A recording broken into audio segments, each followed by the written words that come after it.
queria chamar a representante. Vamos orar.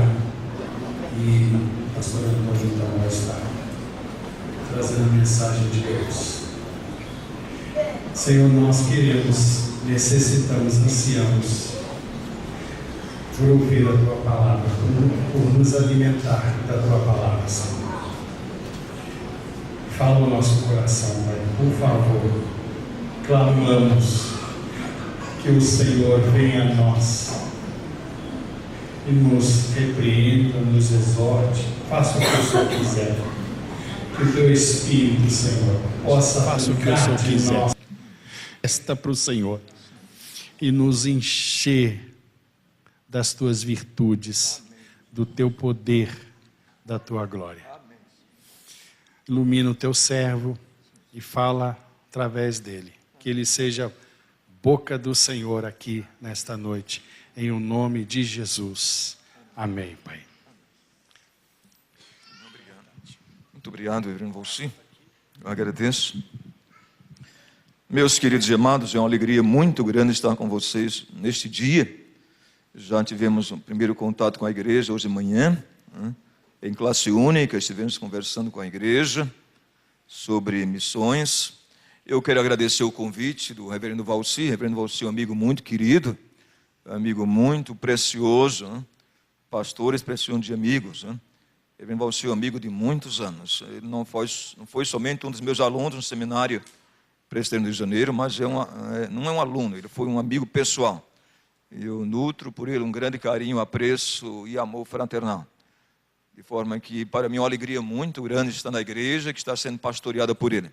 Vocês têm um bom pastor, eu posso dizer isso de todo o coração, de toda a minha alma, com franqueza d'alma. Vocês têm um bom pastor e certamente ele fará um grande ministério aqui, com a chancela do conselho, com o apoio dos irmãos, todos envidando esforços para uma causa maior, que é a glória de Deus. Eu acabei de ler um livro sobre as cartas de João Calvino. Eu até falei com o reverendo Cláudio Marra, que se ele quisesse, eu até traduziria de graça para a IPB, para publicação. Um livro escrito, foi lançado em Edimburgo, há 5 anos passados, na Escócia, com o título Letters of John Calvin, as cartas de João Calvino. São 10.000 cartas que um teólogo reformado escocês publicou e fez pesquisas em Genebra e em Estrasburgo, sul da França, para escrever esse livro. E tem cartas maravilhosas, mas tem muitas coisas que nós não sabemos. As pessoas falam muito de João Calvino, o teólogo, e muitas das cartas ele diz que está chorando, e chorando por irmãos, e chorando por relações quebradas de irmãos em Cristo, que não estavam bem na igreja. Ele estava em Estrasburgo, estava sabendo o que estava acontecendo em Genebra. Estou chorando por aquela família que saiu da igreja. Eu estou chorando por causa daquele irmão que está em conflito com aquele outro irmão. São coisas que não vão aparecer nas institutas de João Calvino. E sabe que ele colocou em todas as suas cartas, no final, Gloria et manifestatio Dei, em latim, para a manifestação da glória de Deus.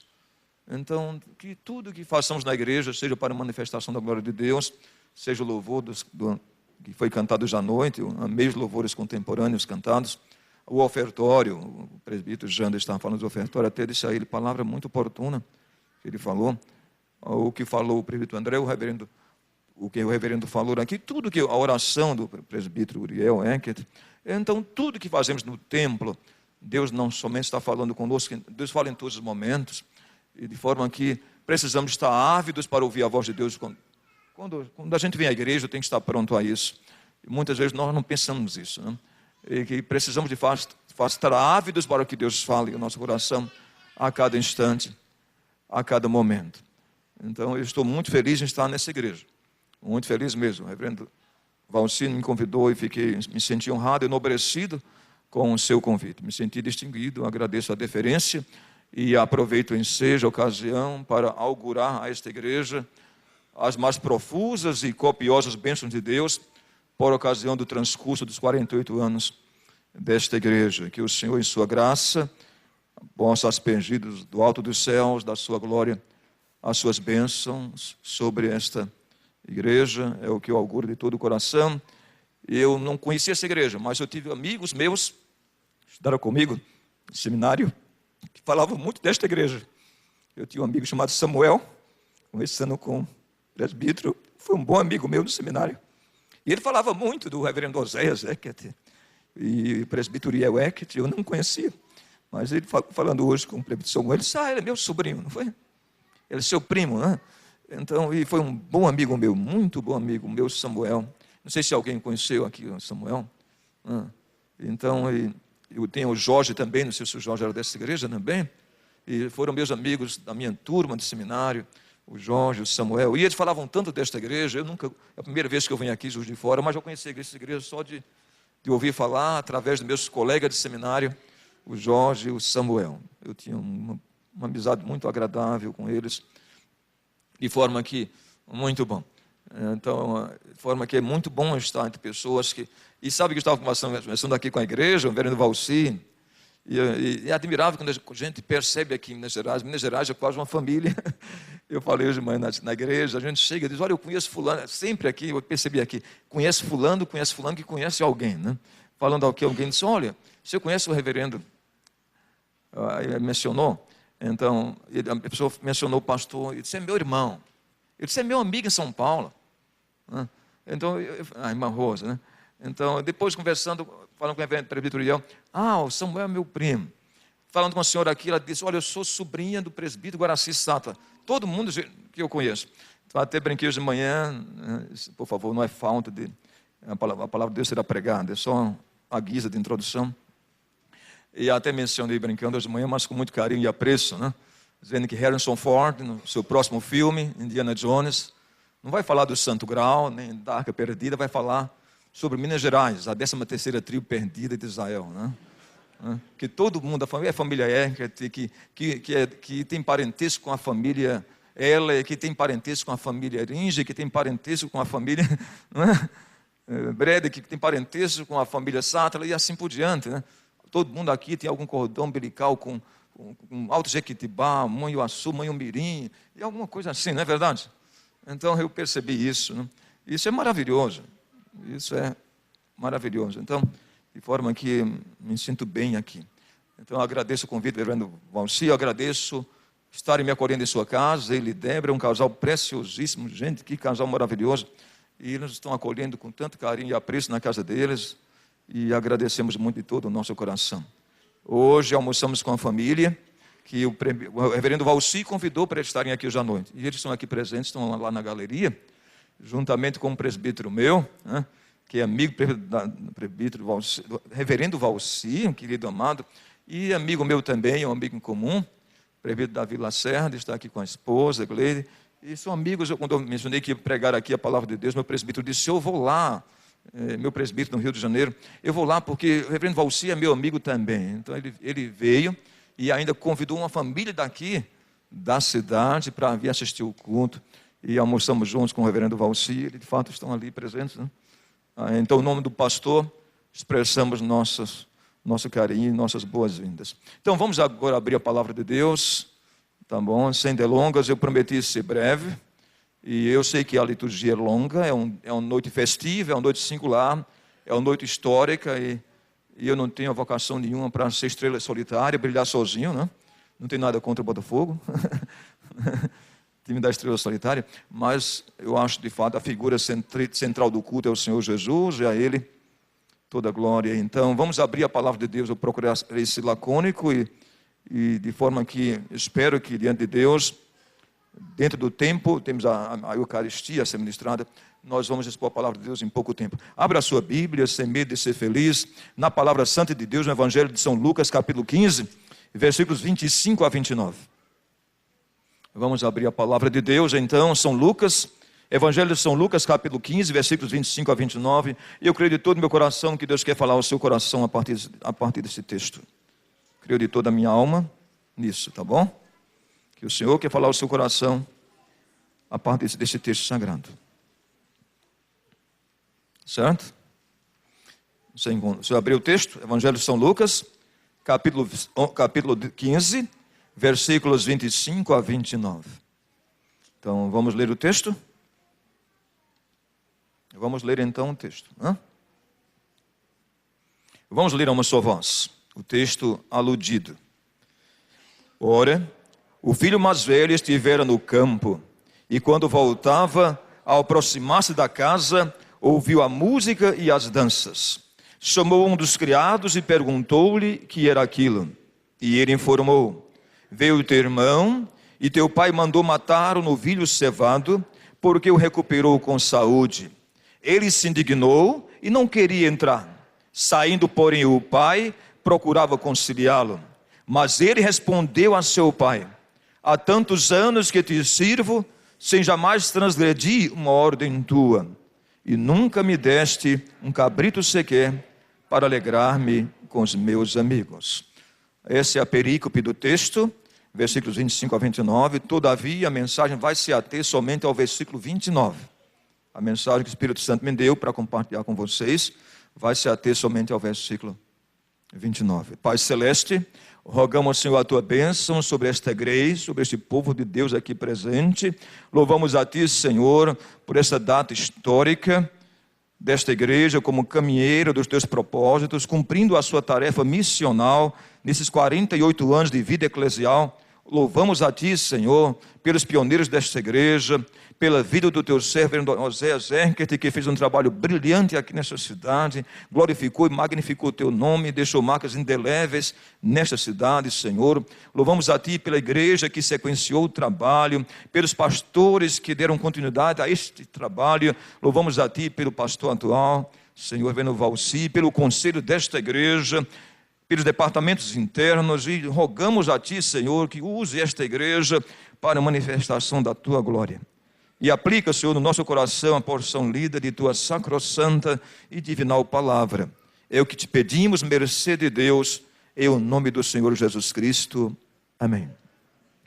Vocês já certamente ouviram mensagem sobre este texto, e esse é um texto que fala sobre o filho pródigo. Então, o filho pródigo é a personagem central deste texto. Já devem ter ouvido muitas mensagens sobre o filho pródigo, mas eu não vou falar sobre o filho pródigo hoje à noite. E, via de regra, sempre se pensa, de fato, que o filho pródigo, até o nome, já ouvi até pregadores dizer, vamos falar sobre o filho rebelde. Pródigo não significa necessariamente rebelde.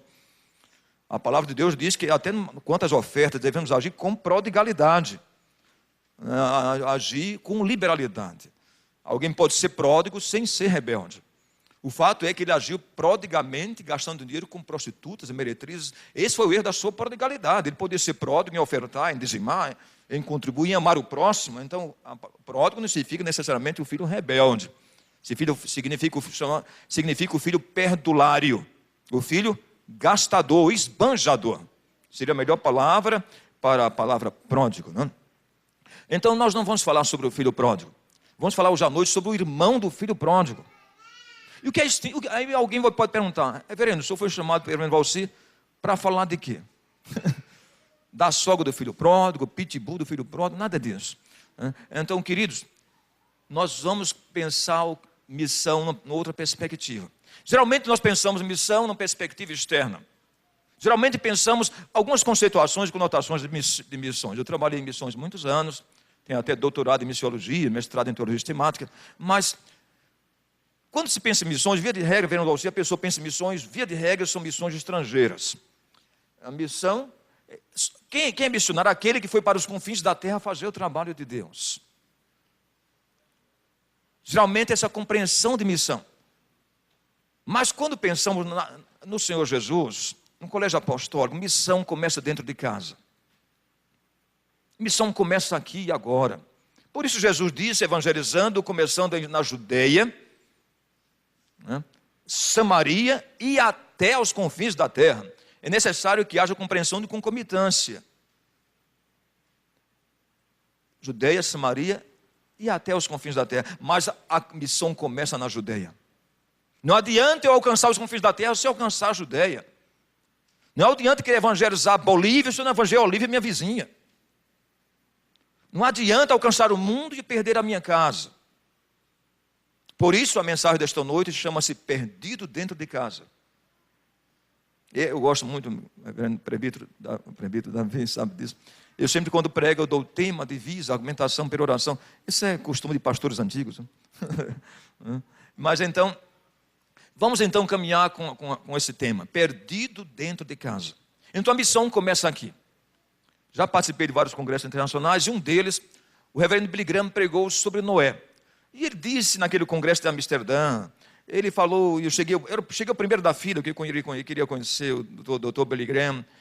Participei de vários congressos ele falando, mas naquele primeiro congresso, em 86, no Centro de Convenções de Amsterdã, eu lembro bem daquele dia, 12 de julho, e o congresso ia começar às 10 da manhã, eu cheguei às 6 da manhã. Estava fechado aí no portão. Por quê? Porque eu queria chegar na primeira fila, apertar as mãos do Dr. Billy Graham.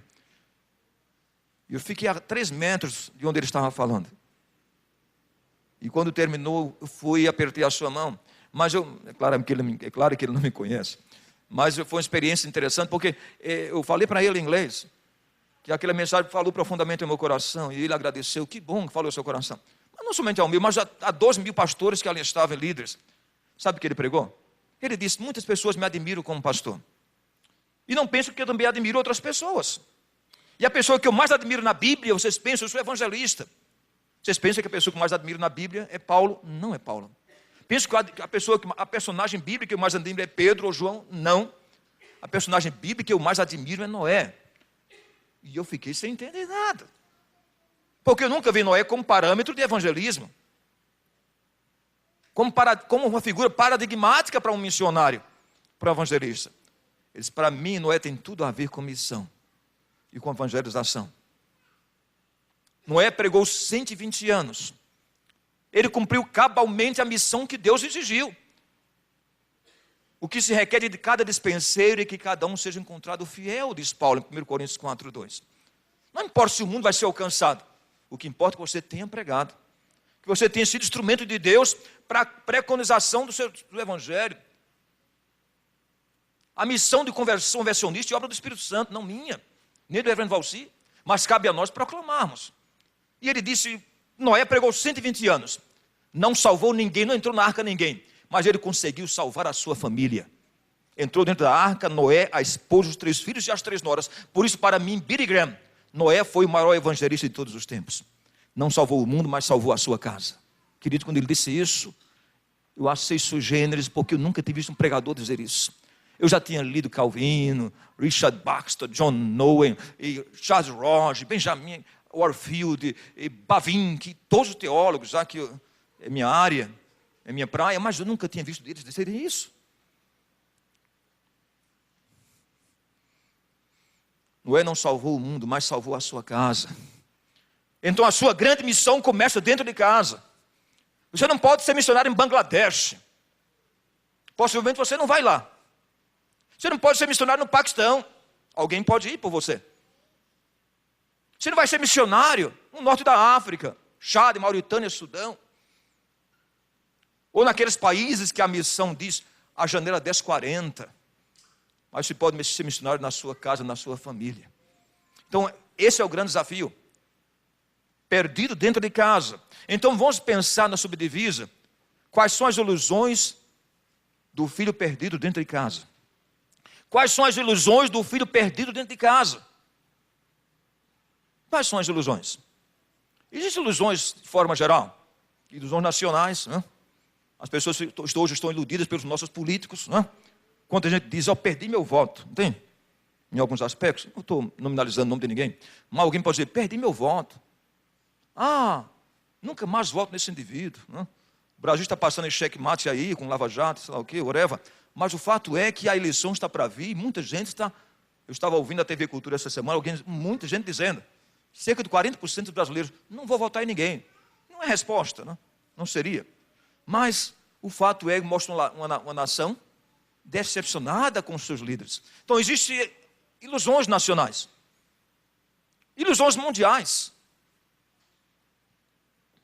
30 de agosto de 1939, reuniram-se 3 líderes mundiais em Berlim. O Führer Adolf Hitler, Neville Chamberlain, primeiro-ministro da Inglaterra, e Edouard Daladier, primeiro-ministro da França. 3 grandes figuras da Europa na época se reuniram. Porque Edouard Daladier da França e Chamberlain da Inglaterra estavam preocupados com o nacionalismo, ultranacionalismo crescendo na Alemanha. Foram reunir-se com Hitler. Hitler prometeu de pé juntos que o nazismo não tinha nenhuma visão expansionista fora da Alemanha. Jamais invadiremos outro país. O nosso movimento é um movimento nacionalista para a Alemanha. Não temos nada a ver com outras nações. Voltaram cada um muito feliz para o seu país. Neville Chamberlain colocou nos jornais da Inglaterra: o homem é do bem. Isso vemos lá, é gente boa. Isso, 2018, podemos confiar nele de pé juntos. Ele prometeu que jamais vai invadir outra nação. O nazismo não tem nada a ver, o nazismo é do bem, jamais vai invadir outro país. Não tem nenhuma perspectiva expansionista.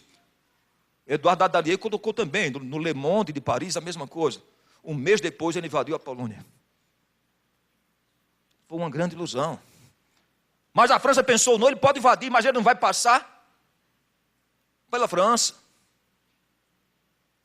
Tinha chamado a linha Maginot, que a França construiu, um grande muro de concreto separando a França da Alemanha. Não serviu para nada diante dos tanques alemães, passaram com um rolo compressor em cima. Uma semana depois, o Adolf Hitler estava passeando na Champs-Élysées com seu exército. Olha que coisa.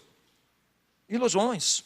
Quais são as ilusões que marcam a humanidade e quais são as ilusões suas? Então vamos pensar nas 3 ilusões de um filho perdido dentro de casa. A missão começa em casa. Qual é a ilusão desse moço? Esse moço precisa ser alcançado. Muitas vezes nós não pensamos nisso. Eu estava falando hoje de manhã.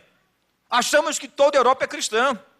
A Europa protestante, os países protestantes, Holanda, Alemanha, Suíça, eu os conheço, já estive na Europa algumas vezes. Mas, queridos, se você for visitar esses países, você vai perceber uma coisa. A Europa precisa ser recristianizada. O velho mundo europeu, que enviou milhares de missionários para o mundo todo, hoje é um campo missionário. 1% de protestantes visitam igrejas. E esse 1% não tem compromisso com Deus. Vão às igrejas culturalmente. A Holanda, que foi o berço do protestantismo, e o berço da fé reformada, é um dos países mais liberais do mundo em termos morais. Foi o primeiro país do mundo a adotar o casamento homossexual, o parlamento protestante holandês. O povo para lá, a fé está para lá de Marrakech, está para lá de Bagdá em termos de compromisso. Há muita gente perdida dentro de casa. O mundo chamado protestante precisa hoje ser recristianizado. Tanto no norte da Europa como os países da Escandinávia. É de chorar. É de clamar aos céus se você visitar a Noruega, a Suécia, Dinamarca, Finlândia, Islândia. O povo não quer nada com Deus. Mas a igreja luterana é a igreja oficial dessas nações. Então há muita gente perdida dentro de casa. Então quais são as 3 ilusões do filho perdido dentro de casa? Primeira ilusão do filho perdido dentro de casa. Vamos ver então? Deixa o texto aberto. Vamos ver nesse texto as 3 ilusões do filho perdido dentro de casa. Primeira ilusão, versículo 29. Mas ele respondeu ao seu pai: há tantos anos que te sirvo. Que ilusão é essa? Há tantos anos que te sirvo.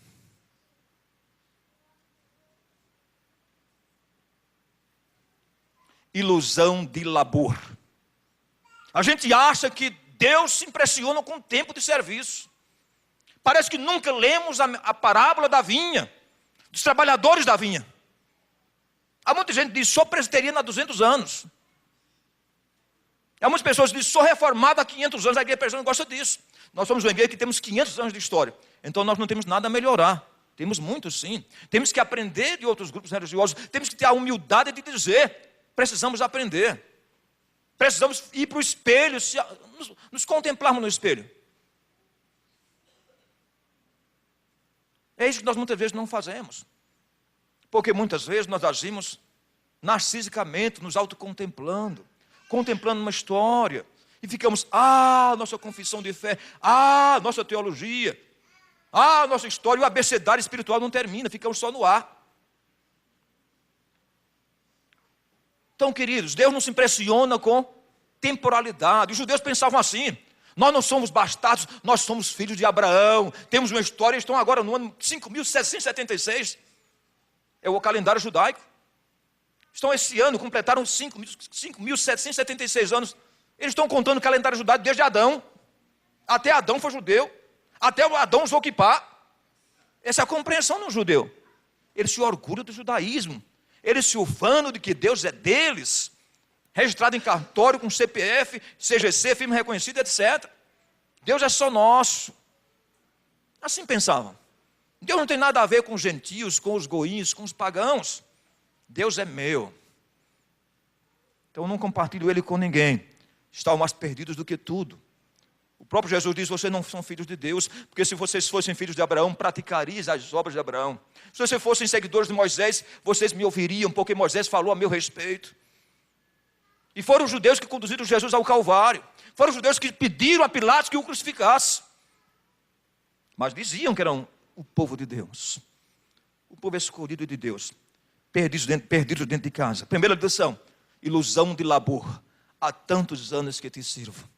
Foi por essa razão que Jesus contou parábolas assaz pertinentes para o judeu. Perceberam que muitas das críticas de Jesus envolviam judeus. Envolviam um povo que tinha historicidade religiosa. Pensaram isso? Estavam perdidaços os judeus. E Jesus mostra isso. Eis que o homem caiu nas mãos dos salteadores.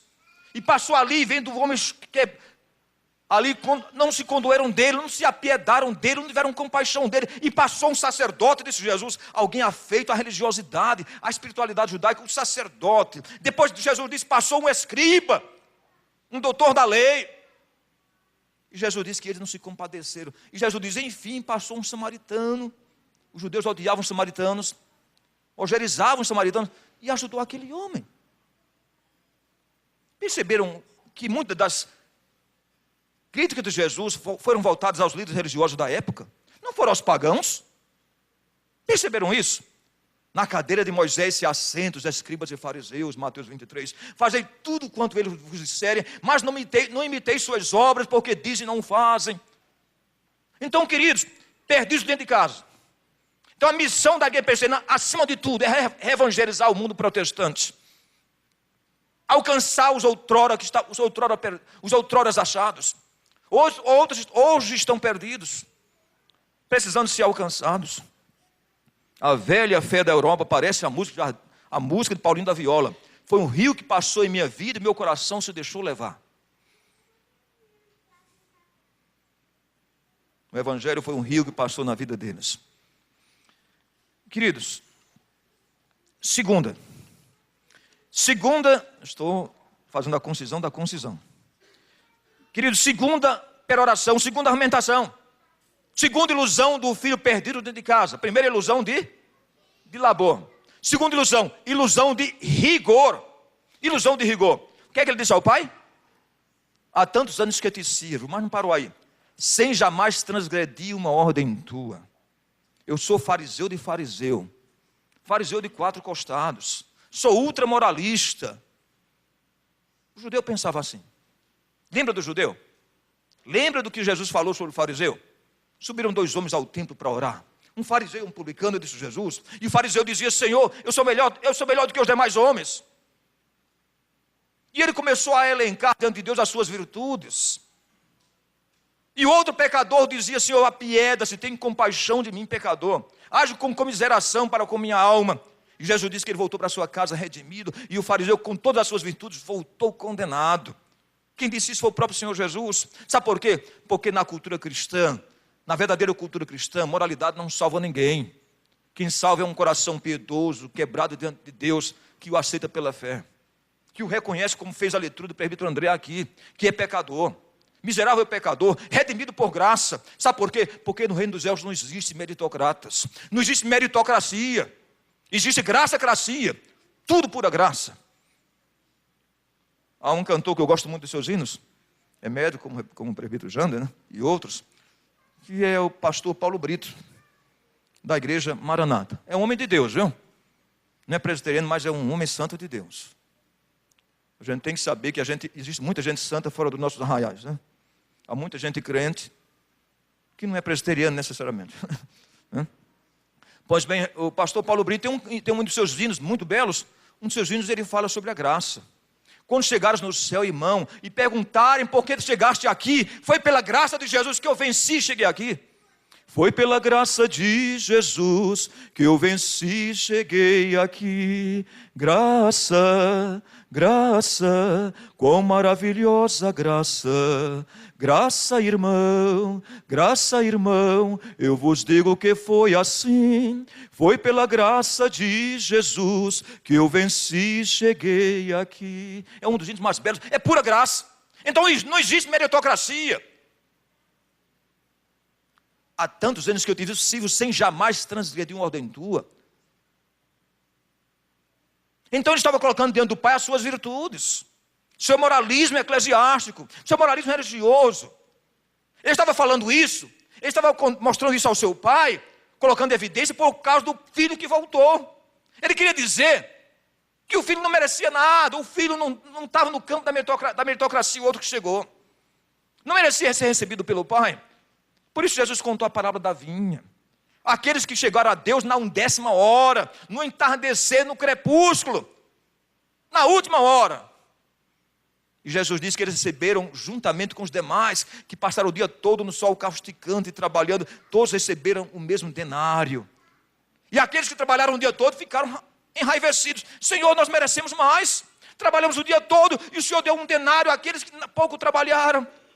E Jesus disse que o dono da vinha disse: ou é mau os teus olhos porque eu sou bom amigo, eu não te contratei por um denário, ou é mau os teus olhos porque eu sou bom, se eu quero dar a este mesmo que a ti. Qual é a tua queixa? Então há muita gente aí sendo salvos na 10ª hora, e que necessariamente não são nem presbiterianos, são cristãos da hora 10ª. Há muita gente salvos quando está batendo o último, quando o gongo está batendo. Estava conversando hoje, alguém falando com o Dimas hoje, ele estava contando hoje, não foi o Dimas? Falando da história dele. Não é Dimas, pastor, ele está ali. E o Dimas falando: meu nome é Dimas, eu sou aquele ladrão da cruz que reconheceu em Jesus, lembra-te de mim quando entrares no paraíso. Ele está ali. E Dimas foi salvo no último gongo, salvo na hora 10ª. Então, queridos, o grande erro nosso muitas vezes é achar que o nosso moralismo eclesiástico vai influenciar o coração de Deus. Deus é imbarganhável. Deus não está preocupado necessariamente se temos 500 anos, 200 anos, 600 anos. O que Deus mais quer de cada um de nós é quebrantamento, é contrição. Que nós não percamos isso jamais de vista. Porque é um coração contrito e quebrantado, diz Davi no Salmo 51, 17, não desprezarás, ó Deus. Sabe, eu li recentemente, acabei de ler esse livro. Eu já tinha lido em inglês, voltou a ler em português, um livro que me abençoou muito. O pastor Dr. Uriel Eck, que te conhece, porque ele era também psicólogo, e era monge canadense. Henry Nouwen. Henry Nouwen tem um livro chamado O Filho Pródigo. Queridos, eu desafio você a ler esse livro, é de um monge católico. É um dos livros mais belos que alguém já pode ler em sua vida. O Filho Pródigo, do monge católico Henry Nouwen, que muitas chamam Henry Nouwen. Você vai comprar nas Paulinas, na Vozes, você chora em cada palavra. Como esse homem tem uma sensibilidade de Deus em falar do quebrantamento do filho pródigo. Ele disse: é o grande desafio da cristandade hoje. É o cair em si como filho pródigo, é voltar para casa, é voltar sem nenhum tipo de meritocracia. Senhor, trata-me pelo menos como um dos teus jornaleiros. Eu não sou digno da tua graça. É isso que nós estamos precisando. Então, segunda ilusão deste homem, primeira ilusão é a ilusão de labor. Segunda ilusão de rigor, sem jamais transgredir uma ordem tua. Terceira ilusão de valor. Lembremos das 3 ilusões que marcam um filho perdido dentro de casa. Ilusão de rigor, de labor e de valor. O que é que ele disse ao pai? A última ilusão: e nunca me destes um cabrito sequer para alegrar-me com meus amigos. Eu mereço um cabrito. Ele está dizendo que merece um cabrito. Se eu estivesse pregando no sertão do Ceará, ele dizia que ele merece uma buchada. Ou aqui, diz que ele merece, fosse lá no interior do Espírito Santo, merece frango com polenta. Fosse no arroz com piqui, se fosse lá em Goiás. Não é mais ou menos isso? Não, frango com piqui é isso? É frango com arroz com piqui mesmo. Mas o goiano gosta, né? Ou um queijo mineiro, né? Maravilha, né? Até o prefeito já balançou a cabeça. Então, olha o que ele fala para o pai: nunca me desse um cabrito porque eu mereço. Ilusão de valor, Querido, você merece de fato um cabrito de Deus. O que é que nós merecemos de Deus? É tudo pura graça. Não nasci lá evangélico, tenho experiência com Cristo. Tinha feito 2 anos de engenharia civil, deixei, fui fazer filosofia, depois fui fazer teologia. Mas não nasci lá cristão. Mas eu lembro que quando vinha à igreja, cantava-se na época: a tua graça é melhor que a vida, a tua graça é melhor que a vida. Não é isso mesmo? Meus lábios te louvam, bendizer-te-ei, em teu nome minhas mãos eu levantarei. A tua graça, é bastante para mim a tua graça. Que coisa gloriosa, é tudo pura graça. Você está aqui por graça de Deus, você vive por graça de Deus, tudo que acontece com você é pura graça.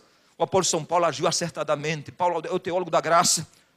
Ele diz: olha, eu não mereço ser chamado de apóstolo, porque eu persegui a igreja de Deus, mas pela graça de Deus sou o que sou, e a graça de Deus não foi vã para comigo, porque eu trabalhei mais do que todos eles, todavia não eu, mas a graça de Deus comigo.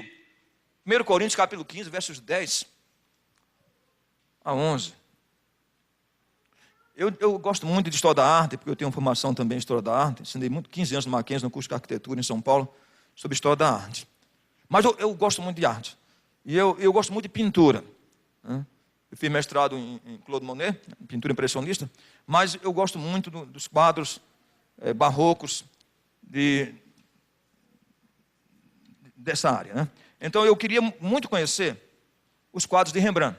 E tinha um quadro de Rembrandt que eu gostaria muito de conhecer. E Deus me deu a graça de conhecer. Eu estava indo para Israel, através e fui, eu tinha levado várias caravanas para o Oriente Médio, Israel, Grécia, Turquia. E nós contratamos uma empresa russa. Mas a empresa estava usando aqueles aviões Tupolev antigos, da Segunda Guerra. O avião deu pane lá na Ilha do Sal, lá quase norte da África. Então descemos lá em Cabo Verde. Então algumas pessoas aproveitaram para comprar vinho do Porto, assim por diante, alguns brasileiros. E aí a turma lá do avião disse: olha, recebemos ordem de Moscou para o avião subir para Moscou, porque está com pane. Então nós não estávamos no plano para Moscou. E passamos 4 dias no hotel em Moscou por conta da empresa. E eles disseram: se vocês quiserem ir até São Petersburgo, podem ir.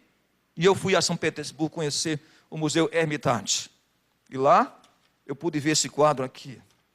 É um dos quadros mais belos do mundo da pintura barroca. O Retorno do Filho Pródigo, de Rembrandt.